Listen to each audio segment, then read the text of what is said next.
Do you want to be a fighter? RMC. There's only one Tyson Fury. Fighters Club. I'd like to take this chance to apologize to absolutely nobody. Thomas Desson. I am the greatest.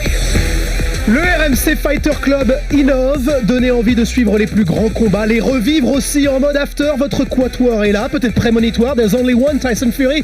Alex Herbinet, tu nous avais pondu ça en août, t'as raison finalement. Eh bah oui, there's only one Tyson Fury. Jonathan Maccardy est avec nous et il a essayé de se tenir jusqu'à aujourd'hui lundi pour revivre ce combat. Salut John. Salut les gars, c'était vrai que c'était magnifique. Hein. On s'attendait à un énorme combat, Brahim. On l'a eu. L'après Wilder Fury, c'est maintenant.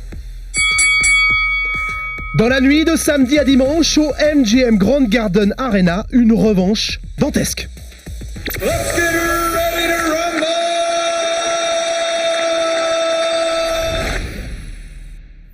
The long lineal line, the WBC belt that is included on Lee, the greatest of all time. They are set and ready to answer who's the greatest of right now. Wilder Fury 2, here we go.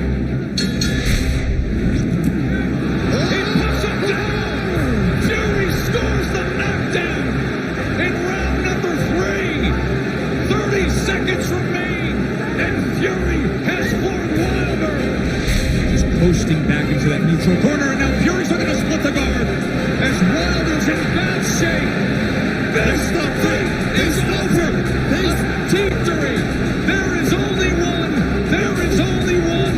Crown the king, the lone undefeated heavyweight champion of the world. Tyson Fury, the champion.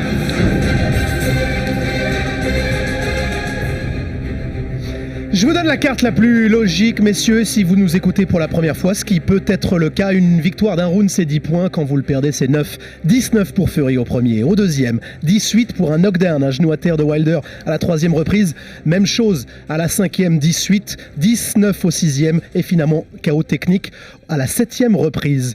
On va faire comme l'after, John. Quels sont tes 3 points? 3 points de suture, même si tu sourcilles, vas-y.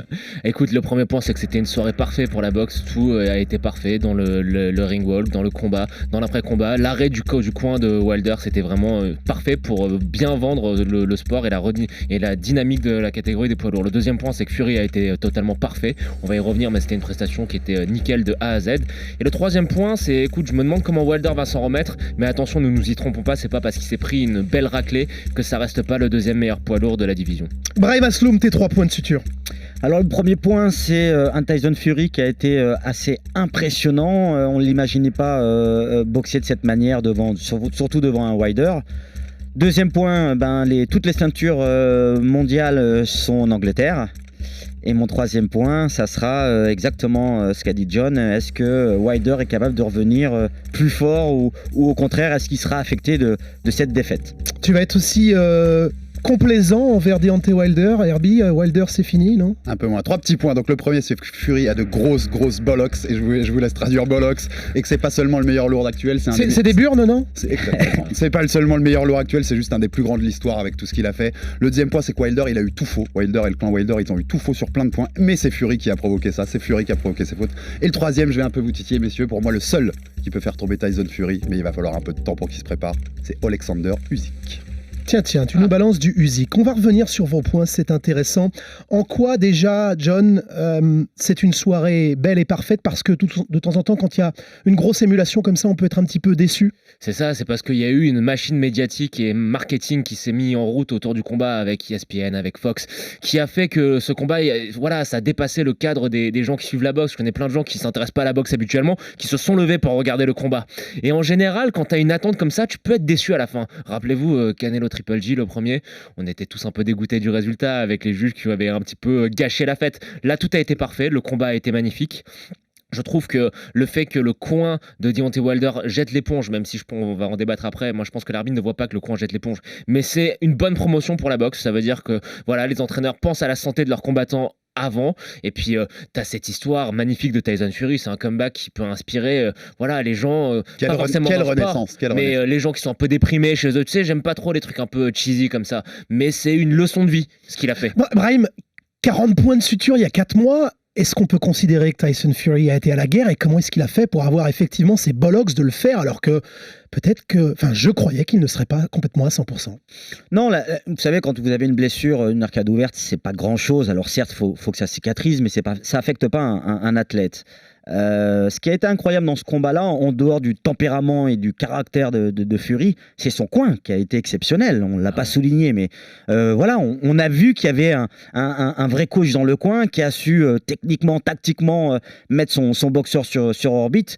Non, ça a été une soirée parfaite pour Fury. On a vu des défaillances, mais on les connaissait, les défaillances techniques de Wilder. Mais ce qui m'a plus impressionné, c'est que c'est Fury qui a bousculé dès le départ, et on pensait que c'était pas capable, on pensait que c'était du bluff de la part de Fury, mais il l'a fait de la plus belle des manières, et on a vu un Wilder qui était totalement absent. Le fait de se faire bousculer, le fait que Fury le boxe salement en plus,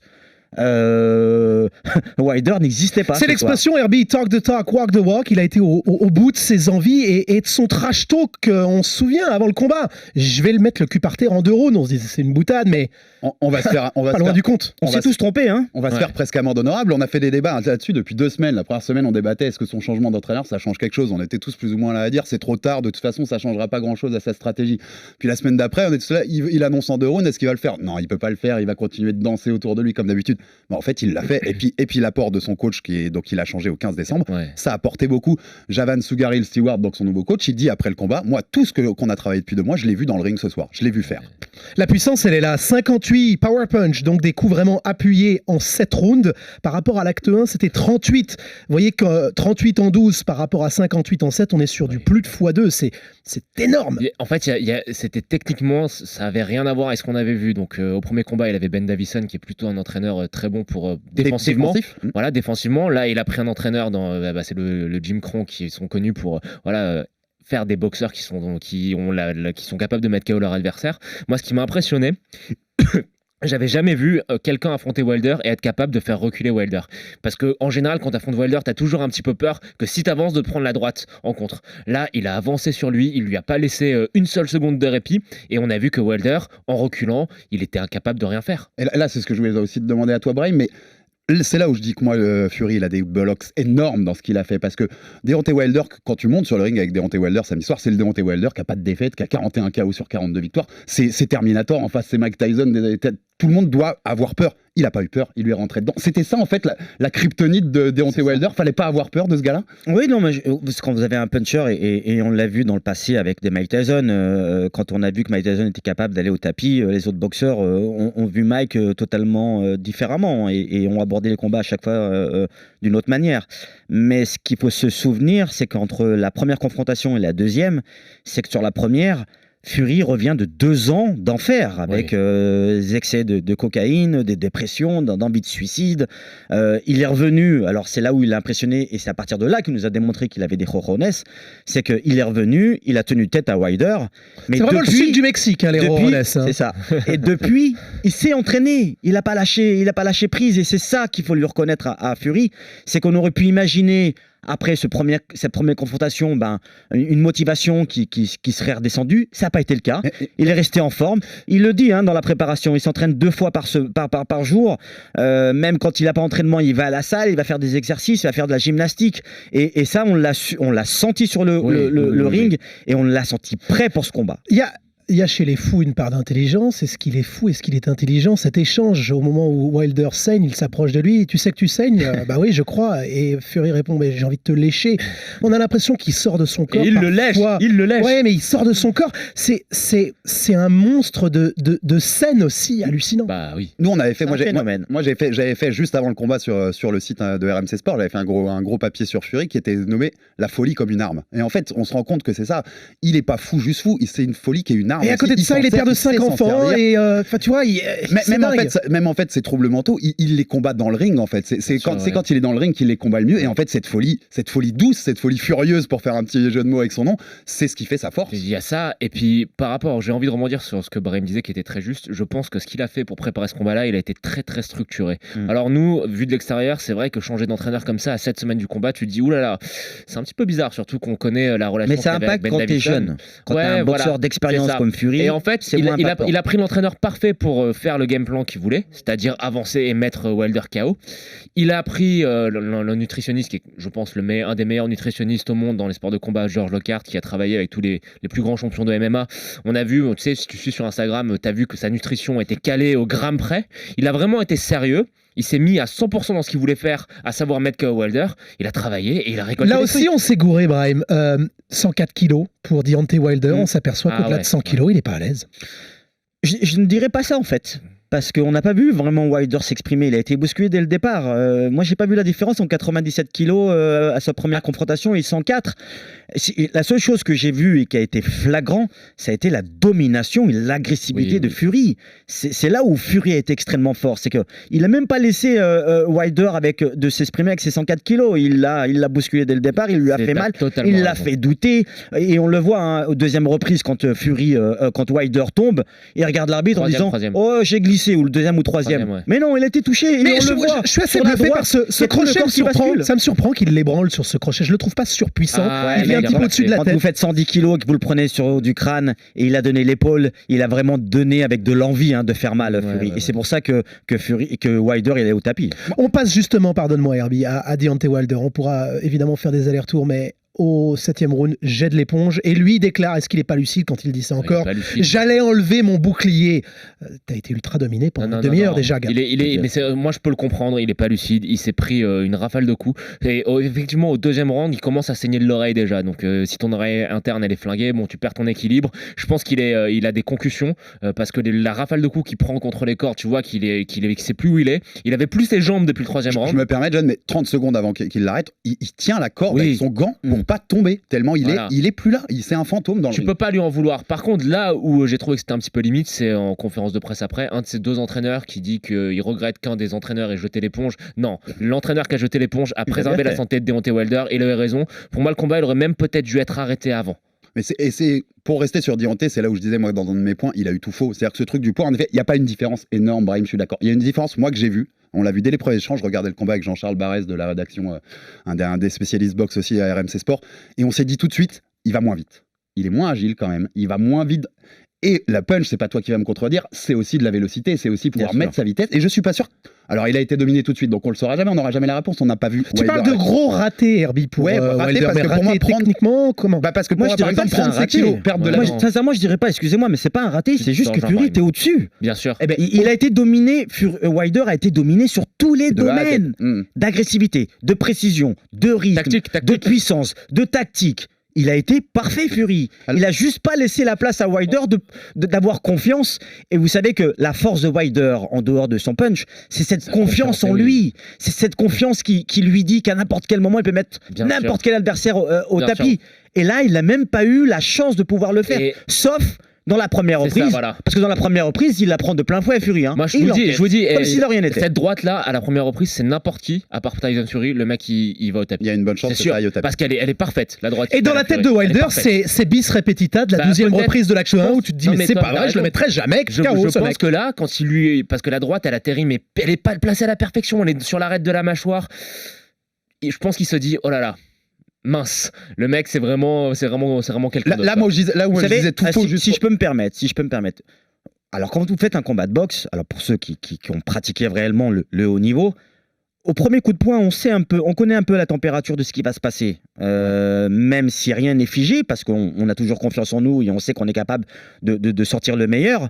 Mais c'est vrai que je pense dès le début du combat, Wilder s'est posé des questions et il a dû se dire dans sa tête, ça va être un combat un peu compliqué. Le fameux et à partir de là, il s'est coincé dans sa tête. Et le fameux round d'observation où tu prends des informations sur ces 3 premières minutes. Quand tu as déjà eu un combat 14 mois avant, est-ce qu'il a toujours lieu d'être? Est-ce qu'effectivement on rejauge de nouveau? Est-ce qu'on a besoin de ce temps-là? Il n'y en a pas eu, Tom, là, de round d'observation. C'est ce que je disais. Un combat ne se ressemble jamais. Une revanche. En même temps, c'est ce qui est le plus excitant d'une revanche, c'est qu'on connaît plus ou moins l'adversaire, on connaît ses qualités, on connaît ses failles, et normalement, on met une stratégie en place pour faire en sorte de ne pas reproduire les difficultés qu'on a eues au premier combat.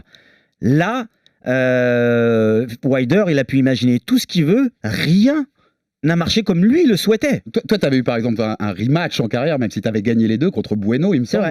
Ça changeait l'approche quand tu arrives pour le deuxième de Bueno, tu Tu l'approches différemment? J'avais déjà moins d'appréhension parce que La deuxième fois, il en a fait du Kinder, justement. Je savais ce qui s'était passé, en tout cas de pas bien pour moi la première confrontation. J'ai fait en sorte, dans la deuxième confrontation, de faire abstraction de ça et au contraire d'appuyer là où il faut appuyer. Et c'est vrai que le combat, je l'ai abrégé au lieu de tenir 12 rounds. Là, je l'ai abrégé en 3 rounds. Vous êtes tous les trois d'accord, et pourtant j'ai l'impression que plus t'es haut, et plus tu tombes de haut. La suite de Wilder, vous avez l'air assez compatissant. Est-ce que c'est pas fichu pour Wilder? On va rappeler qu'il y a une clause de rematch, mais... On en parlait juste avant, donc je vais vous la Mais elle ne reciter. sera pas tout de suite, par contre. Je vais vous la reciter à l'antenne. Déjà, se remettre un peu. Tom, tu as dit donc 30 jours pour activer une clause de rematch. Il a 30 jours, le perdant, pour dire est-ce que je veux le faire ou pas. Eddie Hearn, ce matin, sur Sky Sport, dit son âme, on l'a pas entendu depuis le combat. C'est vrai, il n'est pas venu en conf parce qu'il avait son problème à l'oreille, mais depuis, il a même pas posté, il a rien, on l'a pas entendu. Et Eddie Hearn dit, donc le promoteur d'Anthony Joshua, il a laissé son âme au MGM et on le reverra plus jamais comme il était. Je sais pas ce que vous en pensez, messieurs. Quand on prend une telle démonstration, parce que là c'est une vraie démonstration qu'il a pris, Wilder on peut avoir du mal à s'en remettre. Wilder, c'était un lion sur le ring et là bien évidemment qu'il vient de perdre dans son jardin, donc bien évidemment que psychologiquement ça va l'affecter. On se posait la même question sur Joshua, est-ce qu'il était capable de revenir après la défaite devant Ruiz? Certes, il est revenu d'une autre manière. Quand on voit Joshua devant Ruiz sur la deuxième confrontation, Joshua avait des craintes. Il n'a jamais accepté le corps à corps, donc on sent qu'il y a quelque chose qui a un peu changé. Mais non, c'est pas négatif, ça peut changer en positif ou en négatif. Et la chose qu'on ne connaît pas chez Wilder, c'est que c'est sa première défaite devant le monde entier. Il en a fait tout un pataquès savant. Est-ce que psychologiquement, il va le payer? Sincèrement, on ne le sait pas tout de suite. Il faudra le voir sur une prochaine confrontation et sans doute qu'il ne faudra pas le faire devant Fury. Même si Wilder doit revenir devant un autre boxeur. Pas devant Fury. Je suis d'accord avec toi. Après, deux choses. La première, c'est que Eddie Hearn, quand il dit ça, il est dans son rôle. Hein. Bien sûr. C'est le promoteur d'Anthony Joshua, pour nos auditeurs qui ne le sauraient pas. Il pousse pour qu'il y ait un combat Fury-Joshua. Mais il y a une possibilité dans ce cas. Et il dit depuis le début que ce serait beaucoup plus facile à faire entre les deux Britanniques qu'avec Wilder en cas de victoire. Moi, je vous dis, franchement, Deontay Wilder, pour moi, ça reste le deuxième meilleur poids lourd au monde. C'est pas, on lui fait des reproches, mais Fury était trop parfait. Fury a exploité toutes les faiblesses de Wilder et Wilder, voilà, il a rien pu faire. Maintenant, je pense juste une chose, c'est qu'effectivement, il va falloir un peu de temps qu'il se remette parce qu'il a quand même pris, il en a quand même pris une belle là. Il va revenir, je suis persuadé. Il faudra pas que ce soit tout de suite contre Fury, qu'il ait un combat comme ça pour se remettre un petit peu. Tu viens de jeter un pavé dans la mare et on va y répondre. Est-ce que finalement Fury face à Joshua, il aura une encore plus grosse domination? Parce que je sais que tu veux aller chercher Herbie là-dessus. Avant ça. It's coming home. C'est une énorme victoire pour les Anglais, parce qu'effectivement, tu l'as dit, une grosse désillusion pour les États-Unis. Et en même temps, Fury, depuis un moment, essaye d'être le plus américain des Britanniques, avec son short à la Apollo Creed, en leur faisant chanter American Pie. Donc il le sait déjà, c'est comme s'il avait tout tracé. Il essaye de se mettre le public américain dans la poche pour la suite des événements. Et n'oubliez pas qu'il a annoncé que s'il y avait Fury-Joshua, Fury a toujours dit « je veux le faire à Las Vegas » et pas à Wembley, parce que c'est la capitale de la boxe. Il se met les Américains un peu dans la poche. Je vous rappelle que le plus gros, en tout cas ces dernières années, là où on a eu le plus gros nombre de spectateurs, ça reste Wembley. Pour Joshua. Vous imaginez, vous avez deux Anglais. Bien évidemment que personne ne peut imaginer de voir ce combat hors d'Angleterre. Tu le fais à Wembley. Ils avaient vendu déjà la première confrontation pour Joshua Klitschko 90 000 billets en l'espace de 3 heures. Vous imaginez là devant Tyson Fury? Mais vous faites un combat, une revanche, une belle, et le monde entier sera excité pour ce genre de confrontation. Karl George Grove, ils avaient rempli Wembley aussi. T'imagines? Alors là, si c'est les deux, c'est un niveau au-dessus. Et pour Fury, il a tout intérêt aujourd'hui à boxer Joshua maintenant.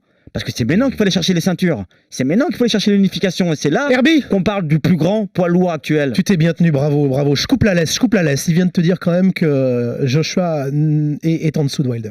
Vas-y, balance, réponds. Alors, je serais pas d'accord. Techniquement, je pense que Joshua est bien au-dessus. On a souvent tendance à sous-estimer Joshua. Moi, je trouve que les deux ont des qualités différentes. On a tendance à sous-estimer la mâchoire de Joshua. Brahim, tu commentais, t'étais dans ce stade-là. Celle qui prend contre Klitschko, c'est pas n'importe qui. La cinquième reprise, sincèrement, il y a personne qui se relève et il moi, je pense. Pareil devant Povetkin. Je pense exactement. Je pense que techniquement, Wilder pourrait le coucher sur une droite. Je pense que Fury bat Joshua, il est au-dessus.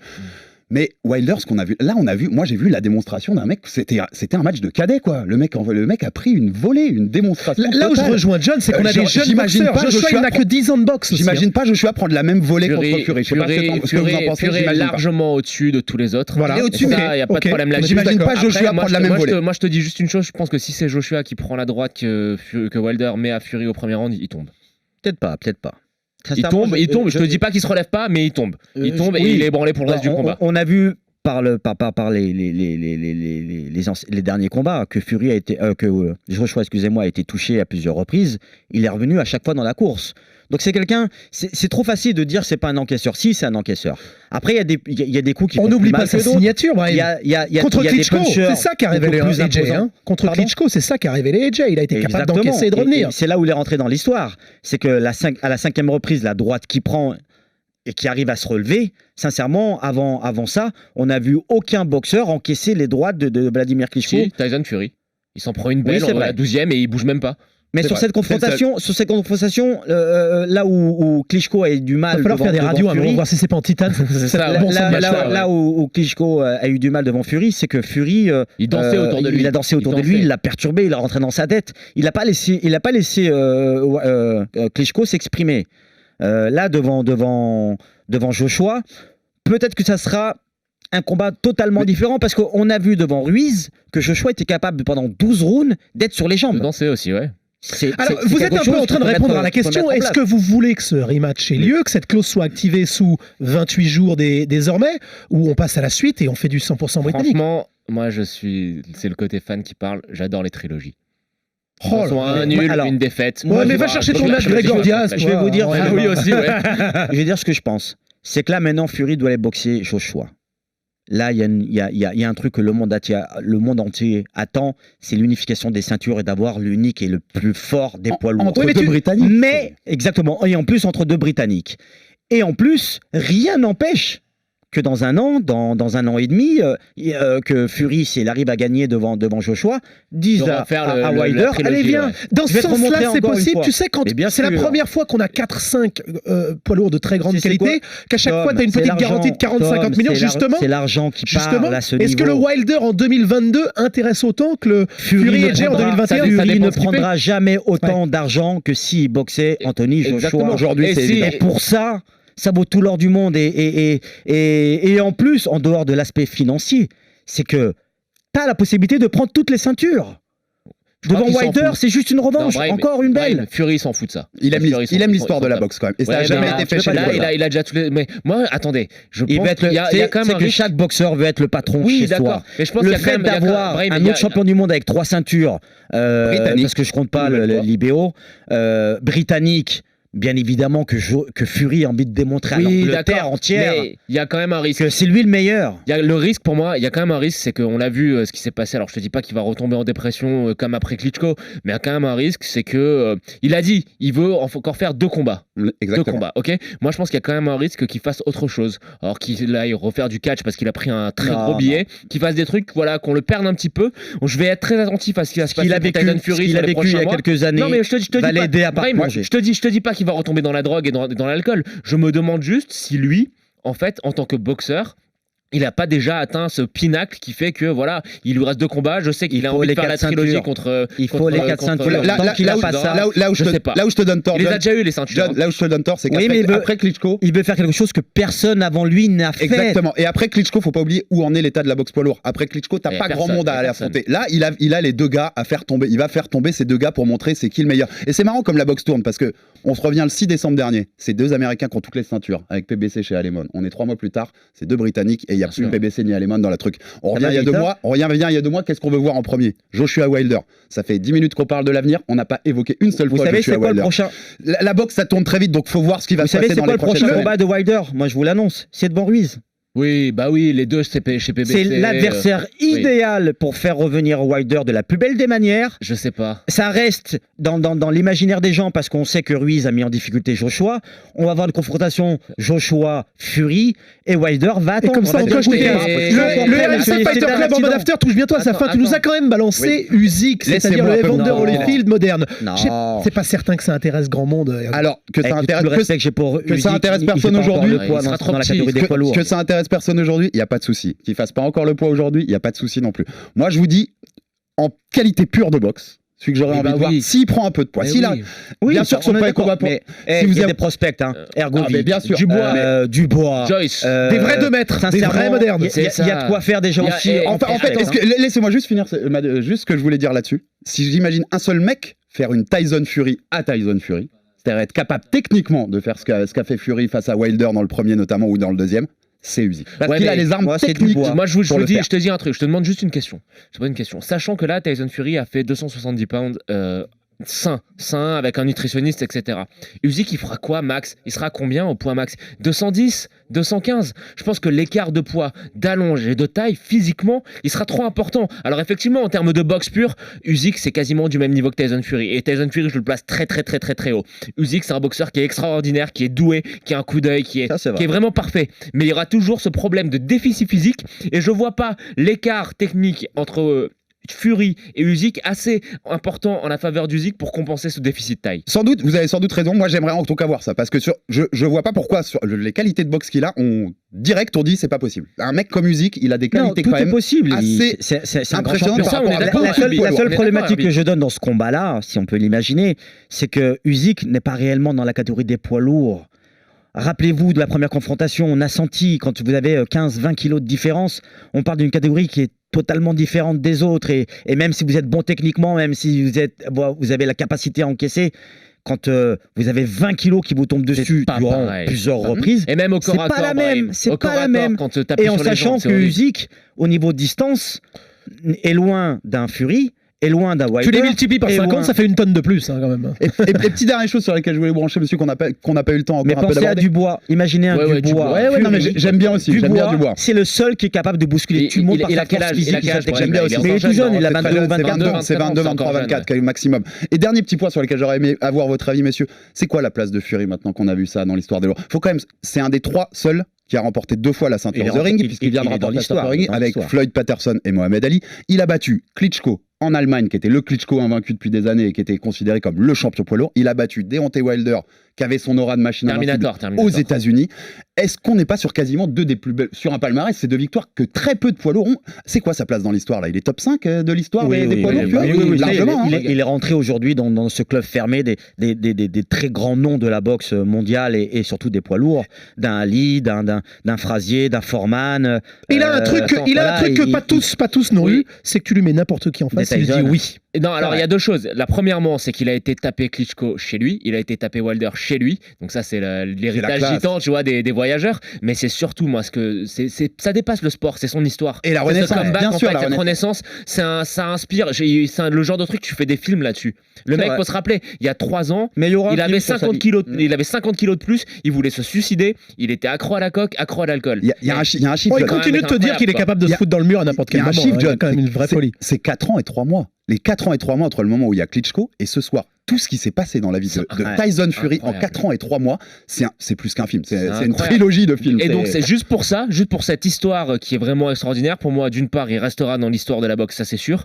et quand tu regardes toutes les ceintures qu'il a détenues, on va pas faire la liste parce qu'il y en a beaucoup, mais c'est le seul poids lourd à avoir eu toutes ces ceintures au moins une fois. Les 4. Ça veut déjà dire plus la The Ring 2 fois, ce qui est hyper rare. C'est le seul. Et un petit point pour vous montrer à quel point ce combat était important, il y a eu 2 invitations pour Tyson Fury suite à ce combat, Donald Trump et le pape. Voilà. tout simplement parce qu'ils ont envie un peu de se marrer et de faire des trucs décalés. Allez, une dernière petite pensée avant de raccrocher les gants jusqu'à vendredi. Écoute, moi j'espère juste que Tyson Fury, son prochain combat, effectivement, ça sera contre Anthony Joshua. Et là, on aura vraiment quelque chose qui va encore élever la boxe. Et puis, petit clin d'œil, pour moi, c'est un signe avant-coureur que le plan est parfait. Billy Joe Saunders va taper Canelo. Il y reviendra toujours. 22 ans seulement Dubois pour les poids lourds, ça y est, tu penses que c'est le... il demande qu'on lui donne sa chance. Donc je pense que ça sera dans pas longtemps. Mais c'est vrai que s'il y a un combat qu'on attend là, parce qu'on le cogite depuis des années, c'est de voir un Fury devant Joshua ou un Joshua devant Wilder. Ça reste quand même, ces 3 boxeurs sont quand même des boxeurs hors normes. Faut pas enterrer Wilder parce qu'il vient de perdre. On a vu Joshua perdre toutes ses ceintures, il est revenu aujourd'hui, c'est lui qui tient les 3 ceintures. Donc Fury, il faut pas l'enterrer tout de suite. Bien sûr. Maintenant, malheureusement, on apprend plus sur une défaite que sur une victoire. Il y a beaucoup de choses qui vont être remises en cause au sein de la team de Wilder. Et moi, je suis persuadé qu'il va revenir plus fort. Sa puissance, il l'a pas perdue. Il a 35 ans. Maintenant, c'est la confiance. 35 ans. Est-ce que là, il y a un truc qui a cassé et qui reviendra plus jamais? Ou il est capable de revenir encore plus féroce? Mais tu peux à 35 ans revenir comme ça, tu penses? Oui, parce que ça fait pas longtemps qu'il fait de la boxe. Contrairement à plein de boxeurs, lui, il est tout jeune. En réalité, il est tout neuf et on le voit techniquement. Alors, moi, je suis très dur sur sa technique parce que je trouve qu'il y a énormément de défaillances. Mais vous Mais parce que imaginez t'as la vu pas marge de il n'y a pas de plan B, progression. il n'y a jamais de plan B. La marge de faudrait qu'on ait progression raison. du garçon. Mais il a tellement dans sa tête, il a tellement l'habitude de mettre tout le monde KO que bien évidemment, et c'est normal qu'il néglige sa technique et sa tactique. Donc là, c'est quelque chose qui va devoir travailler, ouais. qui va améliorer. Et on a Joshua encore pour quelques années. On a Fury peut-être sur encore 1 ou 2 années. Il a 31 Donc ans, hein. Wilder a la possibilité de revenir et de Il faire a mal à tout le monde Tyson encore, hein. Fury n'a que 31 ans, les Et gars. C'est la psychologie pour rebondir sur ce qu'a dit. La vraie question, ce sera ça. Le bully, Oui, comme est-ce on qu'il dit en récupère Amérique, ou le pas bully, l'agresseur a été bullied. Il a été agressé. Comment il va s'en remettre? Est-ce qu'il va sortir? Et pour finir, un petit dernier mot, je vais vous donner une petite projection pour le Fighter Club. Si on pouvait, Eddie Hearn a annoncé qu'ils avaient déjà plus ou moins réservé le stade de Tottenham pour Joshua contre Kubrat Pulev, challenger officiel IBF, pour le 20 juin. Je pense que ce serait les eaux où on aurait peut-être encore un Fighter Club.